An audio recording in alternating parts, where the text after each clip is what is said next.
जी नाज़रीन, welcome back from the break. और break में जाने से पहले हम बात कर रहे थे मुल्क की मौजूदा सियासी सूरत हाल के हवाले से, और कौमी असम्बली में जो मौलाना साहब ने स्पीच दी उस हवाले से भी हमने गुफ्तगू की। हमारे साथ टेलीफोन लाइन पे मौजूद है डॉक्टर शादिया साहिबा। शादिया साहिबा, फिर से आपको वेलकम करते हैं और बात कर लेते हैं बानी पीटीआई के हवाले से। कुछ इस तरह की बातें भी हो रही हैं, पीटीआई के सीनियर रहनुमा ये भी कह रहे हैं खान साहब पे जो है वो सख्तियाँ की जा रही हैं, गंदे पानी में उनको बिठाया जा रहा है, और साथ ही साथ तो उनके साथ जो है बहुत ज़्यादा स्ट्रिक्टनेस जो है वो बढ़ती जा रही है। अगर कोई उनसे मिलने जाता है तो उसे 3-3 दफ़ा जो है चेक किया जाता है। एक एसओपीज़ के तहत तो ये बात ठीक है, लेकिन वो मुल्क के साबिक वज़ीर आज़म है। माजी में भी हमने देखा था कि पाकिस्तान पीपल्स पार्टी के आला क़यादत के साथ भी सख्तियाँ की गई, उन्होंने भी जेल देखी। आप क्या समझती हैं कि इस तरह की सख्तियाँ जो है ये तो एक नॉर्मल सी बात है? देखिए नतीजा आपको याद होगा कि जनाब आसिफ अली जरदारी साहब ने बिल्कुल 12 से 13 साल जेल काटी है। लेकिन उनकी तरफ से आपको कभी ऐसी शिकायत नहीं मिली होगी, हालांकि उनके बिल्कुल ऊपर बहुत सख्तियां की गई थी। बिल्कुल। उनकी यहाँ तक कि उनकी जबान भी काटी गई थी, तो उन्होंने तो ऐसी कोई शिकायत नहीं की। और दूसरी बात ये कि पीटीआई की गवर्नमेंट में जी जनाब मोहतरमा फरियाल तालपुर साहिबा को ईद की रात, चांद बिल्कुल। रात को हॉस्पिटल से उठा के जेल मुंतकिल किया गया था। तब हमने बारहा इनको समझाने की कोशिश की थी कि भाई हमने तो जेल और कोड़े और सजाएं बिल्कुल, बहुत देखी हैं, लेकिन जब आपके ऊपर ये सारी चीजें अप्लाई होंगी ये तो मुझे याद आपकी है सबसे शादिया पहले साहिबा, निकलेंगी। जरदारी साहब ने असेंबली में ये स्पीच की थी और उन्होंने यही कहा था जो आप कह रही हैं कि हम तो ये बर्दाश्त कर चुके जी हैं, लेकिन बिल्कुल। जब आप पे होगा तो आप बिल्कुल जो है ये बर्दाश्त नहीं कर पाएंगे। शादिया साहिबा, नहीं हमारे कर साथ ही सकेंगे। रहिएगा। दिफाई तज्जियाकार फारूक हमीद साहब ने हमें ज्वाइन किया है। सबसे पहले तो बहुत शुक्रिया फारूक साहब आपके वक्त का। जी बहुत शुक्रिया, थैंक यू। फारूक साहब, हम बात कर रहे थे बलूचिस्तान के हवाले से, और आज मौलाना साहब ने जो स्पीच दी है उनका कहना ये था कि 250 चौकियों को अबूर करने से रोकने की जिम्मेदारी जो है वो किसकी है, और मुल्क के जो मामलात हैं वो सियासतदानों के हवाले किए जाएं। उनकी स्पीच सुन के देख के ऐसा लगता है कि वो समझते हैं कि मुल्क जो है वो मौजूदा हुकूमत नहीं चला रही, कोई और चला रहा है, और उस वक्त जो है वो बलूचिस्तान का जो मामला है वो इंतहाई सेंसिटिव है, जिसके बाद हमने देखा कि अख्तर मेंगल साहब ने इस्तीफ़ा दे दिया। क्या कहेंगे? बिस्मिल्लाह, बहुत शुक्रिया। देखिए, ये बात सही है कि बलूचिस्तान हो गया या केपी हो गया, यहाँ पे सूरत हाल जो है खासकर दहशत गर्दी के हवाले से ये काफी मामला जो है वो सीरियस है। गो के सिक्योरिटी फोर्सेस जो इनकी जिम्मेदारी है वो सरकार काउंटर ऑपरेशन भी कर रहे हैं जी और उनको मार भी रहे हैं, पकड़ भी रहे हैं, और हर हम वीडियो भी देखते हैं। लेकिन पॉइंट ये है कि अब एक वक्त आ गया है कि एक कलेक्टिव सोच, कलेक्टिव विजडम और मिल बैठ के पाकिस्तान की तमाम इदारे, पाकिस्तान की यहाँ पिलर ऑफ स्टेट जो है इसमें पार्लियामेंट होगी, हमारे पॉलिटिकल पार्टी होगी, मैं कहता हूँ इवन जुडिशरी होगी, जी हमारे ब्यूरोक्रेसी है और मिलिट्री स्टैब्लिशमेंट है। ये सब मिल बैठ के एक कौमी, एक कॉमन कौमी हिकमत अमली बनाए कि बिल्कुल। हमने कैसे इन तमाम चैलेंजेस को काउंटर करना है। चाहे वो अफगानिस्तान का मामला हो, या अफगानिस्तान की जो इंफिल्ट्रेशन हो रही है, अफगानिस्तान में जो केसेस हैं इन तमाम दहशतगर्द ग्रुपों के, चाहे बल्कि जो नाराज लोग हैं वहाँ पे खवातीन जो हैं वो बाहर निकल आई हैं। जी हमने सीपैक को चलाना है, हमने ईरान पाकिस्तान गैस पाइपलाइन को लेकर चलना है, रेकोडिक को चलाना, मादनियात की डेवलपमेंट है। जी तो लिहाजा मैं कहता हूँ इतने ऑलराउंड चैलेंजेस हैं कि ये सिर्फ एक इदारा, ये सिर्फ एक जो पिलर ऑफ स्टेट है वो सारा बोर्ड मैं समझता हूँ बर्दाश्त नहीं कर सकता। जी सबको मिलके बैठ के ये बोझ को बर्दाश्त करना और इसको करना देना और हल निकालना कि कैसे अच्छा मामला अच्छा से नॉर्मल पीपल आए जाए। अच्छा, बिल्कुल फारूक साहब, जो बलूचिस्तान में अफसोसनाक वाक़या पेश हुआ और एक के बाद एक हमने दहशतगर्दी के हमले देखे, पर उसके बाद जो सबसे पहला जो इशू था बलूचिस्तान का वो था मिसिंग पर्सन। क्या लगता है आपको कि सीएम साहब जो कि इस वक्त बुख्ती साहब हैं, मिसिंग पर्सन के हवाले से अपना जो काम है वो किस तरह कर रहे हैं? क्योंकि कुछ जगहों पर ये बातें भी हो रही हैं कि सीएम साहब मिसिंग पर्सन के लिए आवाज़ नहीं उठा रहे। ये मामला थोड़ा पेचीदा है, इतना सीधा नहीं है जैसा लगता है। देखें जी, मिसिंग पर्सन का मामला भी पेचीदा है, काफी 2-3 दहाइयों से चल रहा है जी और बड़ी तादाद के लोग जो है वो बाजियाब में हुए हैं, लोग वापस घर में आए हैं जी अभी रिसेंटली। और ये इससे कोई शक नहीं है कि मिसिंग पर्सन जो है, ये मैं आपसे दिल से बात कह रहा हूँ कि मिसिंग पर्सन आपको अफगानिस्तान के ट्रेनिंग कैंप में मिलेंगे, मिसिंग पर्सन आपको बल्किस्तान के पहाड़ों में मिलेंगे, वो दहशत ग्रुपों के साथ मिलेंगे, और उसके बाद ये पाकिस्तान से बाहर वो यूरोप में भी बैठे हुए हैं, तो तीन बच्चे हुए पनाह दी वहां पे। तो और कुछ लोग जरूर रियासत हुकूमत की तहरीर में भी होंगे जो पकड़े गए हैं, जिन्होंने हथियार उठाए। तो एक मिसिंग पर्सन का पूरा फोरम है, एक पूरा कमीशन जो है अभी पूरा एक्टिव है। तो अलग कोशिश होनी चाहिए कि जिधर पॉसिबल हो मिसिंग पर्सन को बाजियाब कराया जाए, उनके खिलाफ कानूनी कार्रवाई की जाए। और अभी हुकूमत ने जो फैसला किया है, हर मिसिंग पर्सन की फैमिली को 50 लाख रुपए दिए जाएंगे। मैं समझता हूँ चलो जेल आए, गिरफ्त आए, वो तो उनकी टेम्पररी उनकी फैमिली को माली इमदाद होगी, लेकिन कम से कम ये है कि जो कोशिश तो प्राइमरीली यही होनी चाहिए कि हम मिसिंग पर्सन को बाजियाब करें ताकि वो दोबारा अपने फैमिली के साथ और जिंदगी में अपने वापस आए। और मैं ये समझता हूँ कि बलूचिस्तान के केस में अंग्रेजी में कहते हैं winning the hearts and minds of the people of Balochistan. आप कहते हैं कि अगर आप बलोच लोगों को प्यार मोहब्बत से उनसे डील करेंगे तो आप देखेंगे वो 3 गुना आपको जो है डायलॉग के थ्रू जो है ये मसला हल हो सकता है। डायलॉग के थ्रू जो है ये मसला हल हो सकता है। फारूकी साहब, बात कर लेते हैं बानी पीटीआई के हवाले से, और उनके जो मुकदमात हैं वो नहीं चाहते कि इससे उनका ट्रायल हो, फ़ौजी तहवील में आए। उस पर उन्होंने ये भी कह दिया है कि मैं मुल्क का साबिक वज़ीर आज़म हूँ, मुझे फ़ौज की तहवील में देखने से हमारे मुल्क का जो इम्पैक्ट है इंटरनेशनली वो अच्छा नहीं जाएगा। क्या समझते हैं आप कि इमरान खान साहब को फ़ौजी तहवील में ले लिया जाएगा, और अगर ले लिया जाएगा तो उसकी वजूहात क्या होंगी, उसका इम्पैक्ट क्या पड़ेगा? लेकिन जी ये बात अगर इन प्रिंसिपल देखी जाए तो ये बात ये है, इसमें वजन है कि कोई भी साबिक प्राइम मिनिस्टर हो, प्रेसिडेंट हो, कोई भी सीनियर पॉलिटिशियन हो, अगर उसको मिलिट्री कोर्ट में केस जाता है तो यकीनन उनके लिए जाती तौर पे जितना भी केस रहेगा एक बहुत बड़ा सेटबैक है। और फिर यही बात तो दुनिया में बातें होती है, लेकिन आज अगर आप देखें कि आज फ्लोर संगीत हनीफ अब्बासी ने बड़ा क्लियर कहा, उन्होंने कहा कि ये बड़े बड़े माफ गवाह जो है वो तैयार हुए। अब अल्लाह के जानते हैं उनके पास खबर कहाँ सर ये वादा माफ गवाह जो है, वादा माफ गवाह जो है उसकी आवाज़ें काफ़ी दूर तक सुनाई गई हैं, और उसका जो इम्पैक्ट है वो बानी पीटीआई पे बहुत तेज पड़ने वाला है।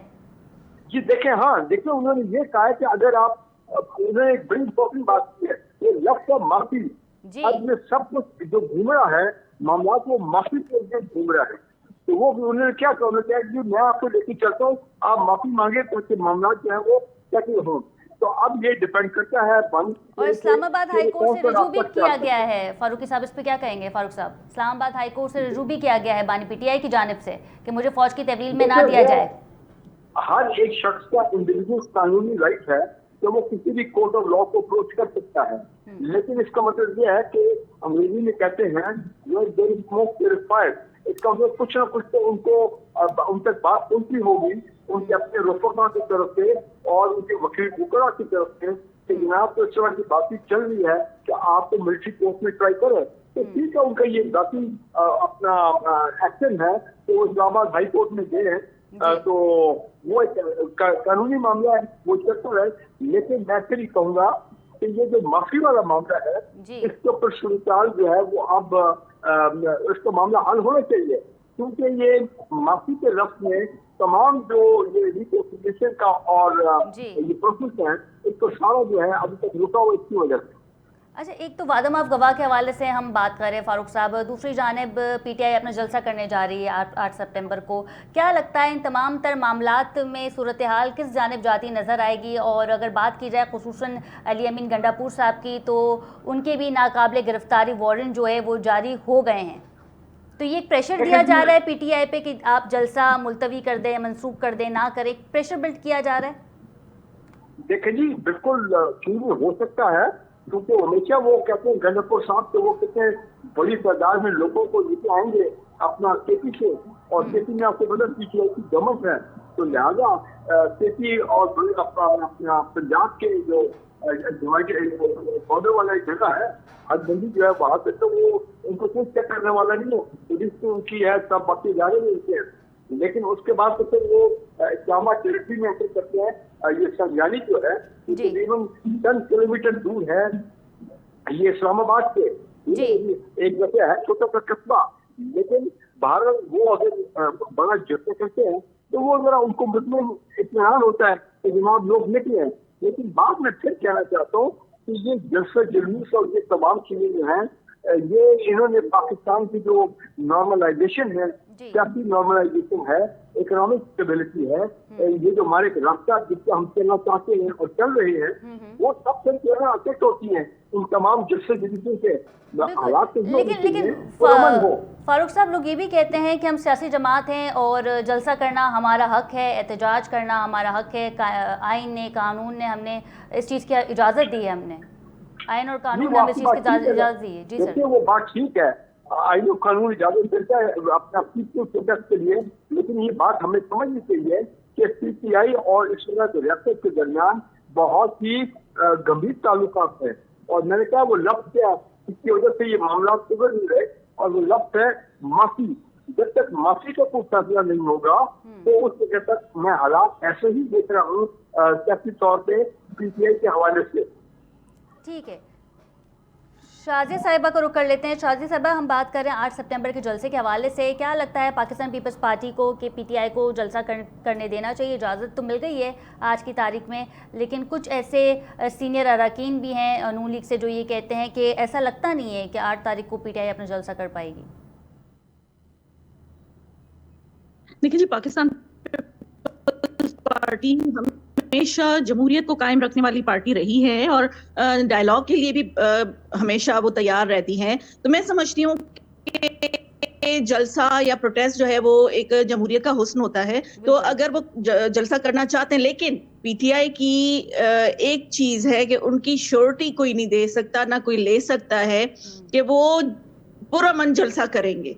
क्योंकि आपको याद होगा 25 मई 2022 को उन्होंने जो ब्लू एरिया में आग लगाई थी, वो सिर्फ एक पुरअमन एहतजाज करने आ रहे थे। और फिर उसके बाद 9 मई का भी आपने देखा कि बानी ने उनको कहा था कि ये तो एक छोटा सा क्लिप था, लेकिन अगर मुझे अरेस्ट किया गया तो इससे बड़ी चीज हो सकती है। तो 9 मई का वाकया आप लोगों ने देख लिया। तो अब ये है कि पीटीआई जलसा तो कर ले, लेकिन उनके पुरअमन रहने। ठीक है। फारूक साहब हमारे साथ मौजूद हैं। फारूक साहब, आपने शाज़िया साहिबा की गुफ्तगू सुनी। वो कह रहे हैं कि ठीक है, अगर ये जलसा करना चाहते हैं तो ये कर सकते हैं, आइन और कानून ने इस चीज़ की इजाज़त दी है, लेकिन इनका माजी कुछ ऐसा है कि सूरत हाल अगर संगीन हो गई तो इसका जो मलबा है वो पीटीआई पे भी जाएगा। क्या कहेंगे?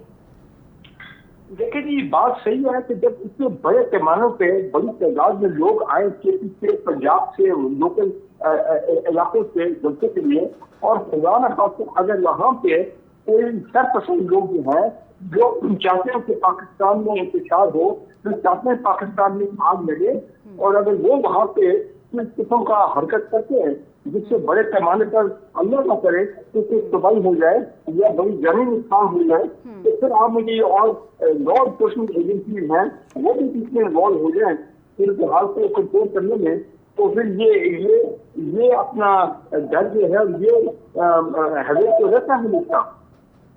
अच्छा फारूक साहब, क्योंकि जब हम बात करते हैं पीटीआई के जलसे के हवाले से तो सबसे बड़ा जो एग्जाम्पल दिया जाता है वो दिया जाता है 9 मई के वाक़े का, कि 9 मई का वाक़या जो है वो पीटीआई ने करवाया था। बानी पीटीआई ने इसकी कॉल दी थी और इनके जो रहनुमा है वो कोर कमांडर हाउस गए, जलाओ गिराओ किया, रेडियो पाकिस्तान पे हमला किया, तजलील की।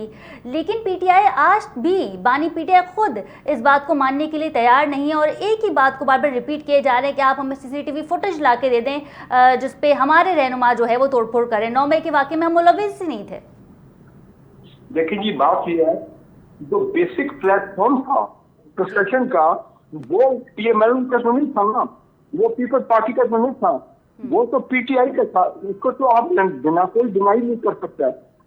अब उनके लोग जो है अगर वो लाहौर में लिबर्टी चौक से चले हैं गवर्नमेंट की तरफ, तो पहला सवाल ये आता है कि पंजाब पुलिस ने उनको रोका क्यों नहीं, टीयर गैस क्यों नहीं मारी, डिस्पर्स क्यों नहीं किया, वाटर कैनन क्यों नहीं मारी। बिल्कुल ये अब ये लोग गुस्से में थे, जो भी आपके जो भी मोहल्ले का थे उसको प्रवेश कर रहे थे। तो उसके बाद मैं जो समझता हूँ कुछ ऐसे शर्त पसंद मुनासिर जो जिसको कहते हैं मॉब मेंटालिटी पे आ जाती है, जो कि गुलूबत टाइप लोग वो फिर आए हैं, लेकिन अगर वो बीच में आए हैं साफ कराने के लिए और उन्होंने नाजायज फायदा उठाया और फिर पीटीआई के लोग भी इसमें शामिल हो गए, जज्बात में वो भी शामिल हो गए, तो मुझे ये बताएं कि पीटीआई वालों को पहली बात थी कि दोनों रिजल्ट जाना नहीं चाहिए था, नंबर 1। नंबर 2 ये कि अगर वो चल पड़े और उन्होंने देखा कि उनके दरमियान ऐसे लोग आ गए जो कि फसाद क्रिएट कर रहे हैं और वो गलबन उनके लोग नहीं है, तो क्या वहाँ पे। अच्छा, लेकिन राशिद साहिबा की भी एक वीडियो थी फारूक साहब, जिसमें वो कह रहे हैं कि आप कोर कमांडर हाउस के अंदर ना जाएं, आप बाहर आए। उनकी एक वीडियो तो मौजूद है वहाँ पे जिसपे वो मना कर रही हैं। जी मैंने भी देखी वो वीडियो, मैंने भी देखी है, लेकिन बात यह है ना कि तो उस पर जो पीटीआई के जो सीनियर लीडर थे उनको चाहिए था, जब उनको भाप लेना चाहिए था कि भाई ये तो शर्त लोग हैं जो कि पीटीआई के लगते नहीं हैं, ये कोई आपको बोलते हैं रवायती वो नहीं होते गुलूबत टाइप लोग हैं जो शर्त पसंद अनासर हैं, इनको पकड़ो, इनको पुलिस के हवाले करो ताकि इनका अपना प्रोटेस्ट जो है वो पीसफुल रहे। लेकिन वो इस अफरा तफरी में फिर वो जो है वो अपना सारा मामला गड़बड़ हो गया, तब वो मिल गया, फिर लोग पकड़े गए। बिल्कुल ठीक है, बहुत शुक्रिया फ़ारूक हमीद साहब, आपके वक्त का। और इनके हमरा थी डॉक्टर शाजिया, पाकिस्तान पीपल्स पार्टी से इनका ताल्लुक़ था। जी नाज़रीन, आज हमने बात की बलूचिस्तान के हवाले से, और आज मौलाना साहब की जो स्पीच थी वो बहुत ही अहम थी और एक बर्फ़ पिघल रही है मौलाना साहब और पाकिस्तान पीपल्स पार्टी के दरमियान। और पीपल्स पार्टी का ये कहना था कि आज वो फ्लोर ऑफ द हाउस आए, उन्होंने स्पीच की और जो उनके तहफ़्फ़ुज़ात थे आज उन्होंने उसको डिस्कस किया, तो उसको खुशाइंद कहते हैं, क्योंकि तनकीद बराए तनकीद तो होती रहती है, लेकिन साथ में आपने मौजूदा सियासी जमातों के साथ बैठ के बात करनी भी होती है, जो कि आज मौलाना साहब ने किया। इसी के साथ प्रोग्राम का वक्त ख़त्म हुआ जाता है। अपनी मेज़बान खतीजा राठौर को इजाज़त दीजिए। अल्लाह निगहबान।